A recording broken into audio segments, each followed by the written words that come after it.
안녕하십니까. 안세 해결 대표 방정호 기사입니다. 오늘 제 717강은요.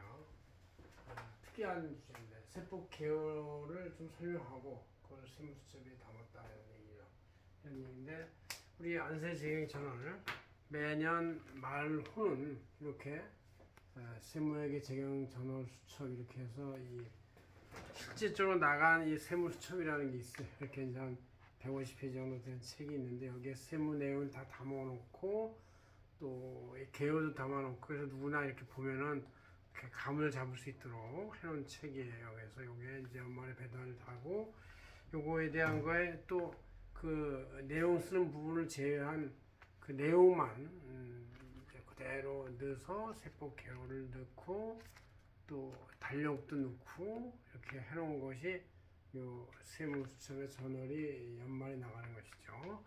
그래서 요새 안에 있는 내용을 한번 간단하게 설명해 보겠습니다. 자, 우리가 이제 이 경제활동을 할 때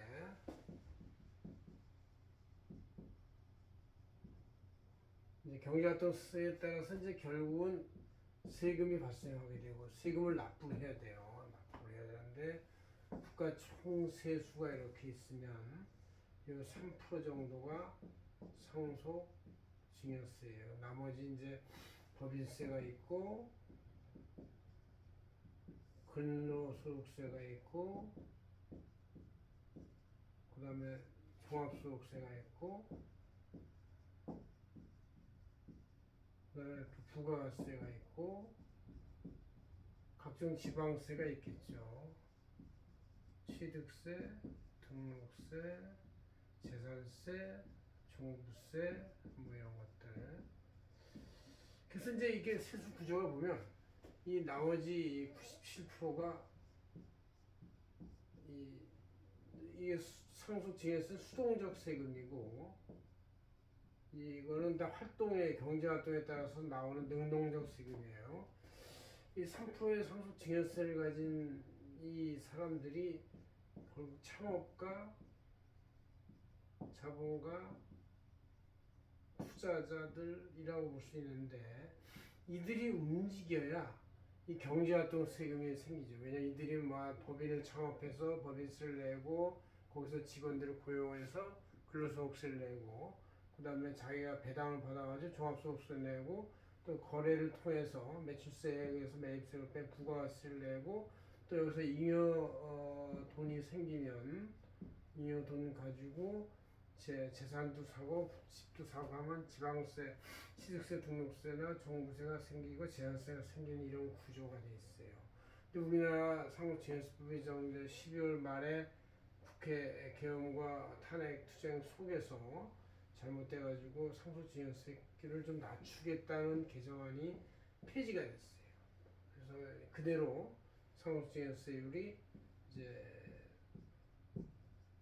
50%인데 이게 굉장히 큰 재산이 있다가 50%가 되는 게 아니고 그냥 갑자기 여기쯤에서 50%가 적은데요. 그 1억부터 1억까지 10%, 5억, 4억에 대해서 20%, 그 다음 곧장 5억에 대해서 30% 되더니 그 다음 30억까지는 40%가 되고 30억 초과 돼서 50%인데 이거 웬만한 사람들 하다 보면 이 정도 되는 사람 꽤 있어요. 그래서 이제 50%를 내는데 게다가 대주주 할증은 또 20% 할증이 되니까 60%가 돼요. 이게 참 이 재산을 그동안 이런 온갖 세금을 다 내고 나서 축적된 재산에 대해서 이렇게 50%또 내야 되니까 이게 1중 세금, 2중 세금 있고 3중 세금으로 되는 이 고액 납세 구조 속에서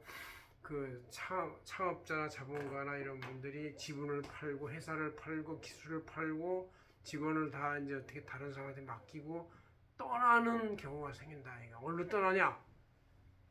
상속증여세가 없는 해외, 싱가포르, 또 캐나다, 멕시코, 아니면 이제 호주, 뉴질랜드 뭐 이와 같이 이제 약간 변방 지역, 외진 지역에 있는 나라로 많이 떠난다는 얘기가 있어요. 그래서 그러면 이제 그 지분을 팔고 떠나와서 거기서 현지에서 상속을 하게 되면은 현지에서는 이제 우리나라 상속법에서는 국내 사망을 하거나 국내에서 수증을 받는 사람에 대해서 전액 상속세를 내지만 해외에서 증여를 받거나 아니 해외 비거주자 상태에서 해외에서 상속 돌아가시면 상속세나 증여세가 이 국내 세금이 면탈이 되고 현지에서의 세금을 내는데 현지 국가에서는 세금을 안 받는 나라가 많고 미국조차도 배우자 간에 합하면 170억 플러스 170억 즉 340억의 상속 공제를 해줘요.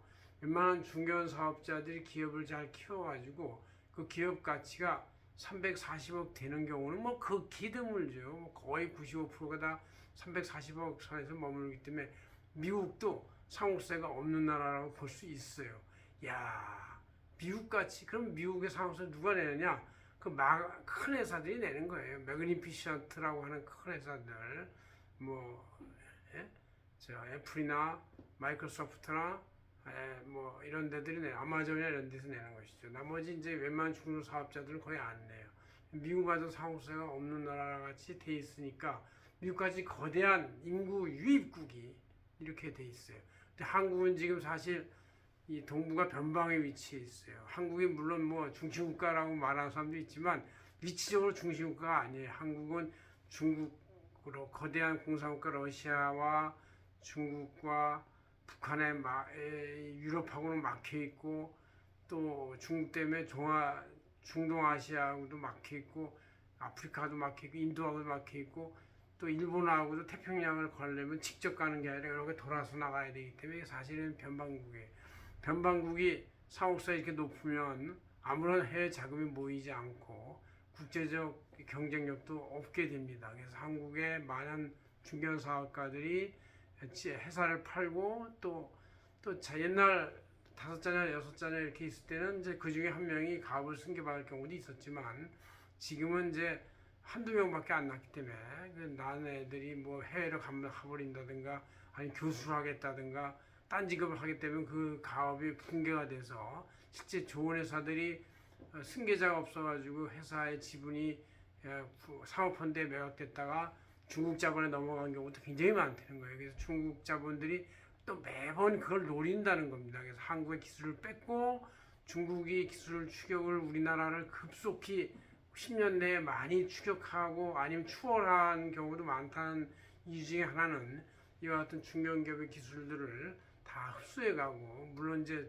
기술에 대한 보호국이 약간 약하니까 몰래 가져간 건 있겠죠. 그렇지만 이제 대체로 사서 헐값에 사가지고 가고 헐값에 회사를 인수해서 해체해가지고 가고 하는 경우가 많아가지고 한국이 지금 동북아에서 이 변방의 인구도 우리나라가 뭐 전 세계적으로 한 50위밖에 안 돼요.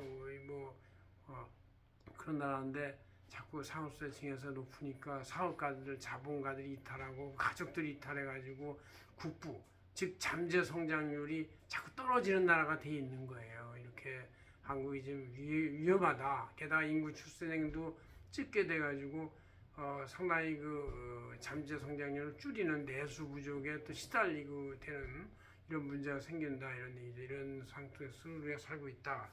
자, 뭐 그건 이제 개인 상속세 요새가 폐기가 된 거에 대해서 제가 상당히 실망을 해서 이게 국가 위기를 재촉하는 일이기 때문에 여당과 야당께서는 이거를 다시 이렇게 세워서 상속세 증여세를 현재 수준에 50% 감면을 해주던가 내려주던가 아니면 폐지를 해도 신통치 너무 늦었다라고 얘기할 수가 있는 그런 부분이다 그런 얘기죠.